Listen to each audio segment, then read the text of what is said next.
Buenas noches, hermanos. De antemano una disculpa, por aquí tuve un pequeño detalle que no completé, pero ya lo arreglamos. Estamos todos dispuestos. Ojalá que muchos hermanos se puedan conectar para llevarnos un mensaje hermoso de la palabra de Dios. Y en este proceso de nuestra vida formativa cristiana podamos seguir creciendo para agradar al Señor. Y bueno, les había anticipado ya que el tema de esta noche es el valor de la formación continua en la vida cristiana, y tocaremos esta temática, pero puntualizando la relación que existe entre la fe, la sugestión, la superstición, y terminaremos con una propuesta que quiero hacer: cómo podemos hacer que nuestra fe no sea una fe a secas, una fe solitaria, sino que la acompañen no solamente las obras, el compromiso, sino sobre todo la convicción. Entonces vamos a desarrollar paso a paso estas ideas. Todos sabemos que uno de los pilares espirituales de nuestra vida cristiana en general, pues es el principio formativo. El principio formativo. ¿Qué cosa es? La necesidad de formarse siempre, hasta cumplir lo que el imperativo evangélico del Señor nos había dicho: sean perfectos como perfecto es mi Padre Celestial. Por supuesto que nunca lo completaremos, somos seres imperfectos, pero perfectibles. Y por nuestro ser seres perfectibles es que la formación continua tiene un valor extraordinario. Este concepto de formación continua, hermanos, se usa en todos los ámbitos. En el ámbito de la formación de los profesionistas, no solamente es terminar una carrera y ya comenzar a ganar dineros, sobre todo mantenerse, y para mantenerse tratando de ser mucho más científico, mucho más objetivo, mucho más preciso, se necesita crecer en la propia ciencia, en el propio conocimiento. ¿Cómo? A través de la formación continua. Otros llamarán formación permanente, es exactamente la misma cosa. De tal manera, hermanos, que necesitamos cerciorarnos de que estamos en este camino de formación. Les agradezco a todos los que se vayan a estar conectando. Pasen la liga si son tan amables a los demás, y eventualmente pongan algún pequeño comentario, que esto ayuda a nuestra página en Facebook para que sea más seguida. La formación, entonces, vean, será siempre la clave para no vivir, como decir, hermanos, despistados, sino más bien vivir enrutados en una auténtica vida espiritual. Y nosotros sabemos muy bien, a veces, muy a nuestro pesar, quien no se forma, decimos, se deforma. Lo sabemos bien. De tal manera que quien detiene ese proceso formativo en todos los ámbitos y niveles, de alguna manera va como los cangrejos, camina hacia atrás. La persona se hace verdaderamente insufrible, conflictiva, complicada. La formación nos da un tenor de una madurez humana, un tenor de una capacidad de comprender al otro, de una capacidad de ser tolerantes, porque la formación nos mantiene a raya, hermanos. Es hermosa la formación. Y por nuestro ser perfectibles no nos queda otro camino más que seguirla. Por tanto, vean, hablamos tanto de la vida formativa como de la vida orante, la vida de oración. Debieran hacernos cada vez más personas auténticas, debieran hacernos más comprometidos, cristianos más convencidos. Debiera convertirse en una fuente donde de alguna manera va a surgir esa actitud de servicio, ese amor ese agrado a Dios y a los hombres. Creo que es un camino verdaderamente sano, el camino de la fe. Y en esta conferencia les decía ya, vamos a añadir otro renglón formativo que nos ayude a clarificar el valor que nosotros solemos darle a la fe, pero no solamente la fe a ciegas. Yo creo que hay un Dios, yo tengo fe porque soy católico, yo tengo fe porque tengo un tío, ¿verdad?, que es sacerdote, ¿no? Más bien la fe, hermanos, como experiencia de vida, como experiencia de Dios. La fe como una exigencia propia de todos nosotros, creyentes en Cristo, de los laicos especialmente, la fe cristiana en general. Y bueno, pues en este tiempo tan complicado de nuestra historia, hermanos, estamos encerraditos aquí. Y bueno, exigido por las instituciones, tanto civiles como religiosas, lo que menos debemos descuidar es esa conducta espiritual. Lo que menos debemos descuidar es ese ámbito de la exigencia de la formación, porque está de por medio nuestra gloria futura, nuestra perseverancia, nuestro ser amigos de Dios, de Jesús. Por tanto, no debemos vivir solo preocupados, hermanos, por no vaya a ser que en esta pandemia yo pierda la vida. Hay que cuidar la vida y hay que ser precavidos. Y hay que tratar de llevar las normas exigidas en todos los ámbitos, porque eso va a generar salud para mí y para el otro. Pero, pues yo digo, hermanos, piénsenlo bien. ¿De qué nos sirve a nosotros salvarnos de un virus mortal si no podemos salvarnos del virus de la apatía, de la indiferencia hacia Dios? Si no podemos salvarnos de la ira contra nuestros hermanos, nuestros conflictos. ¿Ven por qué la importancia de seguirnos formando? Estamos encerraditos, no importa, de alguna manera buscaremos la ocasión para que la palabra de Dios y la fuerza de la fe nos siga manteniendo en la raya, hermanos. Ojalá pues que con esta charla nos hagamos de veras más sensibles a este tema, pero también al tema de la solidaridad humana, de la sensibilidad hacia los demás, aquellos más desprotegidos, los enfermos que están a nuestro alrededor, los sufrientes de nuestro tiempo, especialmente en esta pandemia. Yo estoy ofreciendo mis Eucaristías por esa fuerza médica que está atendiendo a estos hermanos nuestros lastimados por este virus. Y también nosotros, no solamente los médicos, debemos de hacernos sensibles hacia los pobres. Se están generando cinturones de miseria a causa de esta pandemia y no sabemos cuándo va a terminar. Ojalá que esta conferencia realmente, hermanos, me lo espero y le pido al Espíritu Santo que me ayude, pues motive nuestra vida, quite nuestros miedos, purifique nuestra fe y sostenga de esa manera nuestra esperanza.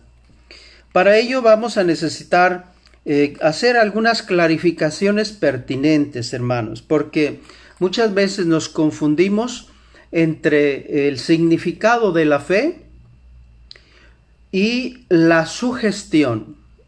Fe no es la sugestión de creer tener algo dentro de mí para... No. La fe en un Dios que nos protege, que es Padre, que nos anima y que nos manda en el camino de la paz profunda y de la alegría perfecta.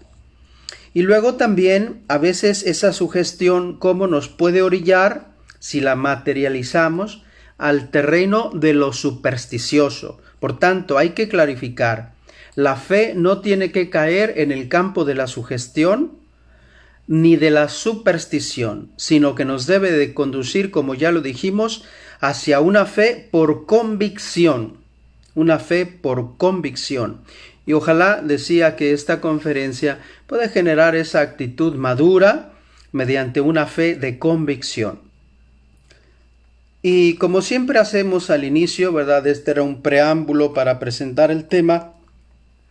Empecemos invocando al Señor, porque sin esa fuerza de lo alto, ¿qué podemos hacer? Necesitamos de esa fuerza de lo alto para ser también fuertes. Necesitamos a Dios. Pidámosle a Él que nos ayude esta noche, si les parece. Hagamos un momento de oración.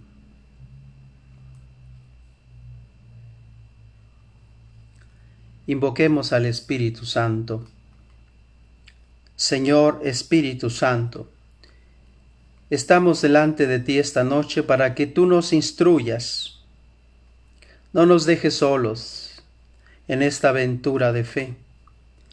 No nos dejes solos por el sendero de nuestra vida. Queremos que tú seas, Señor, nuestra guía, nuestro aliento, nuestro fuego, nuestro viento, nuestra fuerza, nuestra luz. Señor, te necesitamos en la noche oscura de nuestra vida, en estos momentos aciagos de nuestra existencia, dolorosos. Te necesitamos a ti como una fuerza luminosa que nos ayude a entender lo que nos sucede. Tú que eres viento, empuja nuestra barca, oxigena nuestra sangre, haznos perfectos como perfectos el Padre Celestial. Señor, esta noche sopla fuerte, barre, limpia el polvo, llévate lejos nuestras hojas secas, las flores marchitas de nuestro pobre corazón. Agua, fuego, viento, luz, ven Espíritu Santo. Amén. En el nombre del Padre, y del Hijo, y del Espíritu Santo. Amén. En esta ocasión, hermanos, la palabra de Dios, motivadora de nuestra fe, tiene que animar también nuestra experiencia. Y he elegido un texto muy hermoso de la carta a los Romanos, capítulo 10, versículos del 8 al 15. Escuchen qué hermoso dice esta palabra, que va a ser un preámbulo para entender mejor este tema. Cerca de ti está la palabra, en tu boca y en tu corazón, es decir, la palabra de fe que predicamos. Porque si confiesas con tu boca a Jesús como Señor, y crees en tu corazón que Dios le resucitó de entre los muertos, serás salvo. Porque con el corazón se cree para justicia, y con la boca se confiesa para salvación. Pues la Escritura dice: todo el que cree en Él no será avergonzado, y todo aquel que invoque el nombre del Señor será salvo. Pero, ¿cómo invocarán a aquel en quien no han creído? ¿Y cómo creerán en aquel de quien no han oído? ¿Y cómo van a oír si no hay quien les predique? Por eso dice la Escritura: qué hermosos son los pies de los que anuncian el Evangelio del bien. Palabra de Dios. Bien, queridos hermanos, pues con este hermoso preámbulo del apóstol Pablo, que habla de la grandeza de la fe, ¿no? Y la grandeza también de los heraldos de esa palabra, que tienen pies hermosos porque anuncian el Evangelio del bien. La verdad, queridos hermanos y hermanas, amigos todos que están viendo esta conferencia y todos aquellos que la vayan a ver diferida, la verdad es que no debiéramos ya hablar tanto y explicar tanto sobre la fe, porque esto ya está suficientemente aclarado. Tenemos 2000 años de historia, pues sí, pero cada uno de nosotros es un proyecto nuevo de fe. Y tenemos 60, 70, 80 años para demostrarle a Dios la fe que tenemos, hermanos. La fe es, por así decirlo, ese algo en el que nosotros existimos, nos movemos y somos. Y a estas alturas, hermanos, debiéramos ya todos simplemente compartir nuestras aventuras de fe todos los días. Debiéramos ya más bien dar razón de nuestra esperanza con estas peripecias de nuestra fe cotidianas. Y bueno, debiéramos también hablar que el horizonte de la fe es nuestro destino de gloria. Hasta la misma Escritura tiene su propia definición de fe. Ese texto hermoso de la carta a los Hebreos, capítulo 11, versículo 1, la fe es la certeza de lo que no se ve, es la seguridad de lo que aún no se tiene. ¿Qué mejor definición? Pero cada uno, desde su propia vida, debe de tener su propia definición. Y ojalá que esa definición de fe deba ser más que otra cosa, no un acto intelectual, sino un acto de experiencia profundamente espiritual y religiosa. Y ahora bien, en diferentes contextos, hermanos, hemos escuchado que la fe es, junto con la esperanza y la caridad, las virtudes teologales más importantes. A la hora de tener que vivir este espacio que Dios nos deja vivir, de 70, 80, 90 años, lo que Dios nos deje de vivir, los tenemos que vivir en la fe, en la esperanza y la caridad. Lo que nos corresponde entonces, hoy por hoy, es vivir la fe, es vivir en fe, es decir, tener plena confianza en ese ser extraordinario que nosotros llamamos Dios, Señor, Jesús, Yahvé, Espíritu Santo, Santísima Trinidad, y en nuestros contextos religiosos, pues Jehová o Alá o quien sea, ¿no? Debemos de tener siempre ese fundamento religioso sólido. De manera que vivir en fe es vivir en confianza, hermanos, es vivir en libertad. Y es vivir en la alegría pascual porque el Señor resucitó y no se fue, se quedó con nosotros, al menos en la teología de Mateo y de Juan esto es súper claro. Porque la fe verdadera transporta, hermanos, esa energía que lo hace posible. Podríamos decir que quien tiene fe, lo tiene todo, porque tiene a Dios. Y también al contrario. Quien no tiene fe, aunque tenga un lanal, no lo tiene todo, porque le falta lo más importante. La fe es el capital con que cuenta un corazón para alcanzar lo inalcanzable. ¿Qué cosa? La gloria futura, el cielo, la vida permanente, la vida para siempre, la vida inmortal. Y eso no se consigue con dinero. Entonces, hermanos, la fe es más fuerte que el temor. Quien vive en el temor se tiene solamente a sí mismo, hermanos. En cambio, quien vive con fe, cuenta también con Dios. Esta es la diferencia fundamental. Bueno, así que no hablaremos tanto de la fe. Creo que tenemos suficiente certeza a propósito de eso.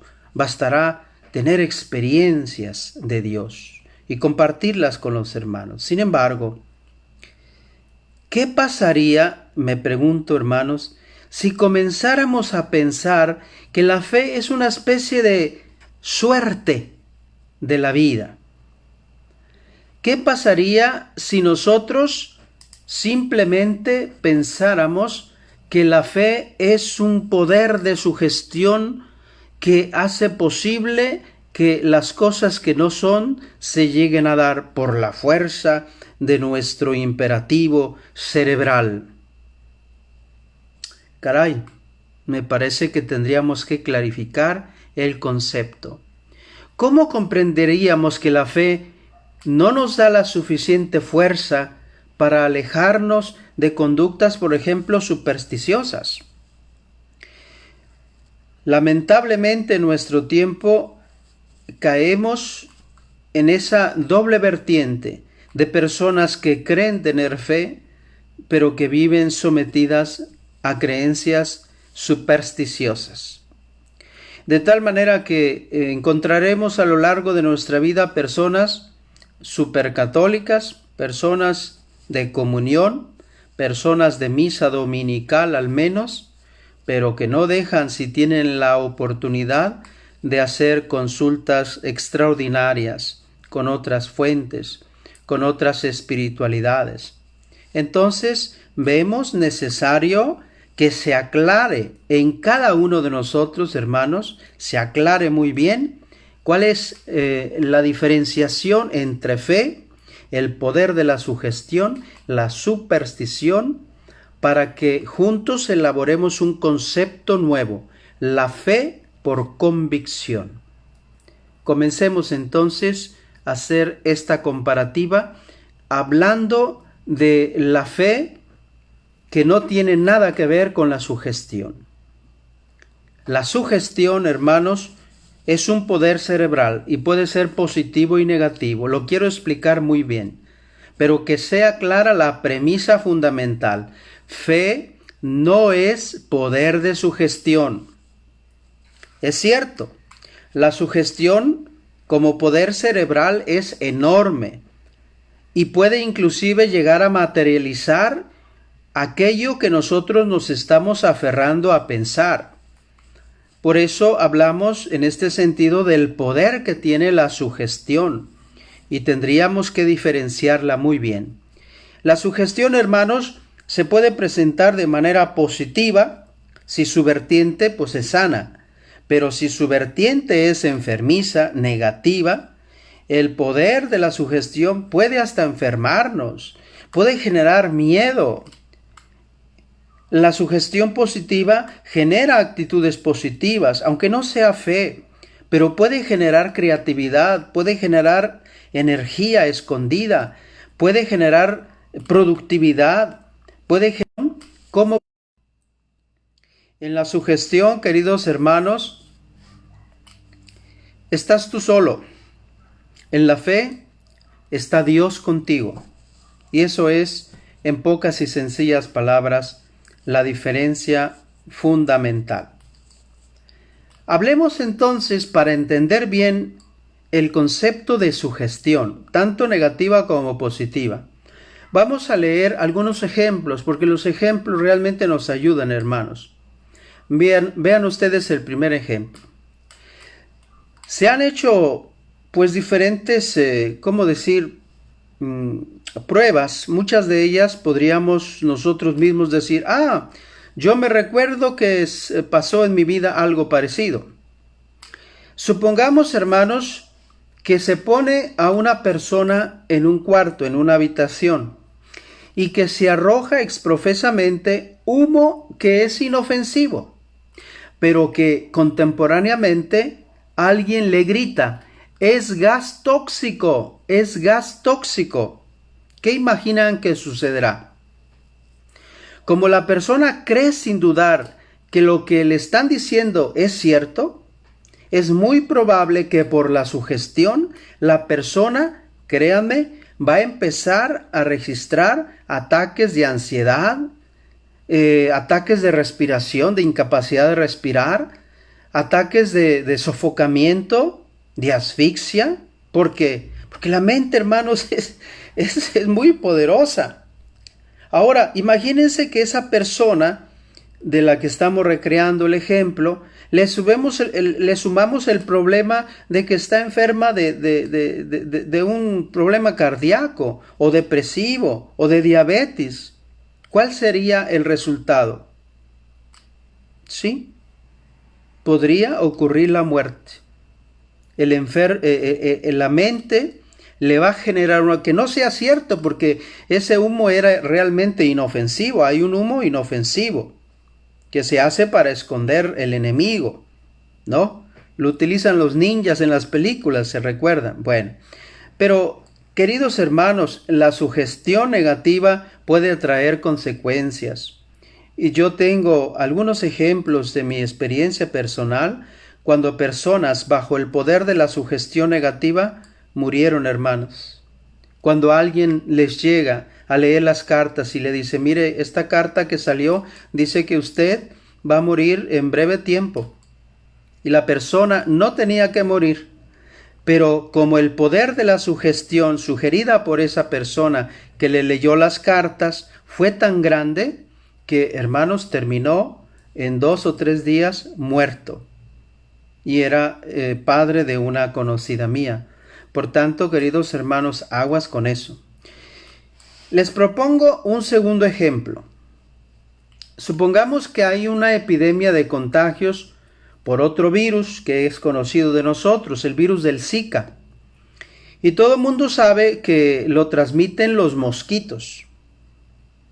Si la intensidad de la emoción en una persona aumenta, por ejemplo, si son personas débiles de cerebro, como se dice en el argot popular, entonces muy probablemente esa persona va a sentir terror cuando vea algún zancudo merodeando en su oficina o en su casa, donde sea, ¿no? Y más si le pica y si le comienza a salir el clásico comezón, ¿no? El poder de la sugestión puede llevar a conducir a la persona a experimentar los síntomas del Zika, que no era el virus del Zika, pero sí los síntomas por ese poder de la sugestión negativa. Puede llegar a experimentar fiebre, dolor en articulaciones, que es lo que produce el Zika, cansancio, presión arterial alta, etcétera, ¿no? Entonces vayan comprendiendo que el cerebro tiene también una fuerza que materializa de alguna manera una energía interior, no para nuestro bien, sino para nuestro mal. Claro, al final de la historia uno puede decir, bueno, se trataba de un simple mosquito que podría habernos picado a cualquiera, pero el cerebro lo pone en alerta y con el poder de la sugestión la persona va a entrar en pánico y podría producir, decía, los síntomas del virus, aunque no sea cierto. De alguna manera nosotros, hermanos, estamos propensos al poder de la sugestión. Ahora, positivamente también existen ejemplos y muchos de ellos son experimentos en compañías, en universidades, inclusive en el ámbito empresarial, con los trabajadores, en fin, con los oficinistas. Se han hecho pruebas a propósito de esto. Les pongo aquí algunos ejemplos sobre el poder de sugestión, pero esta vez en términos positivos. Se hizo un experimento por ahí en alguna universidad, no recuerdo dónde lo habré leído, y se entrega a las personas de un grupo que se pone en una habitación, en una sala, se les da una pastilla y se les convence que con esa pastilla se está experimentando una sustancia nueva que aumenta el conocimiento, que aumenta la inteligencia. Pero en otra sala se les practica la misma prueba, pero sin la pastilla. Por supuesto, la pastilla era solamente un efecto placebo para el primer grupo y claro que no elevaba para nada la inteligencia. Pero al grupo de personas se les ha convencido de que sí, que les iba a lograr despertar una inteligencia tremenda, ¿no? Pues vean ustedes en este experimento realizado, el poder de la sugestión recibió el beneficio de la tarea encomendada en un alto grado de conocimiento por las pruebas presentadas. Los que tomaron sus pastillas desarrollaron más que aquellos que no tomaron esa pastilla, que no lo hicieron. Ese es, hermanos, el poder de la sugestión y está comprobado. El poder de la sugestión positiva se usa hoy por hoy también, les decía, en las empresas. Por ejemplo, se trabaja en los empleados la certeza de que se han instalado cámaras, aunque no sea cierto, que conectan directamente con el director de la empresa y que él está observando a todos y cada uno de los trabajadores, ¿no? Entonces esa idea de sentirse observado genera esa sugestión. El patrón me está mirando y peligro hasta un despido. Se ha comprobado que el poder de la sugestión aumenta la productividad de los individuos, de los trabajadores, ¿no? Y un último ejemplo, ¿verdad? Puede suceder que en el barrio todos sabemos que anda merodeando un ladrón, de todos conocido. Y si por desgracia llega en ese espacio de tiempo un pobre indigente pidiendo un taco, atención, por esa sugestión, ya tengo aquí en mi cerebro que anda merodeando un ladrón. tenemos la posibilidad de distorsionar la realidad circunstante, creyendo que se va a acercar a nuestra casa no un indigente, sino que puede ser ese ladrón que está atacando al barrio, al vecindario. De tal manera que si en la ilusión sugestiva se añaden datos, por ejemplo, que se diga el ladrón tiene barba, y aunque el indigente fuera lampiño, la sugestión le pone la barba, le pone lo que le falta. En diversas formas o figuras, algo ha sucedido con nosotros, hermanos. Por último, digamos que el poder sugestivo encuentra siempre un caldo de cultivo óptimo en el uso de materiales a los cuales les atribuimos un cierto poder curativo, nos cambia la suerte, nos genera una fortuna, aumenta el éxito en la empresa, en el trabajo o en el terreno afectivo, por ejemplo, para conseguir una esposa, una mujer, lo que sea. Es clásico, por ejemplo, el tema de la sugestión con el uso de amuletos de la suerte, ¿no? Y entonces, hoy por hoy se habla, ¿no? Disculpen el ejemplo, de los amuletos del presidente López Obrador, ¿no? Que recientemente en alguna de las mañaneras fue muy mencionado, ¿no? Ese poder sugestivo del detente famoso, del dólar, del trébol de 4 hojas, ¿no? Es decir, existen personas convencidas de que algo les va a salir mal si no llevan tal o cual prenda, ¿no? O al contrario, todo les va a salir bien si llevan consigo tal o cual cosa. Estos objetos pueden ser no necesariamente cosas triviales, pueden ser inclusive el uso de una cruz en el cuello o de las monedas de San Benito, ¿no? Una imagen de algún santo, lo que sea, ¿no?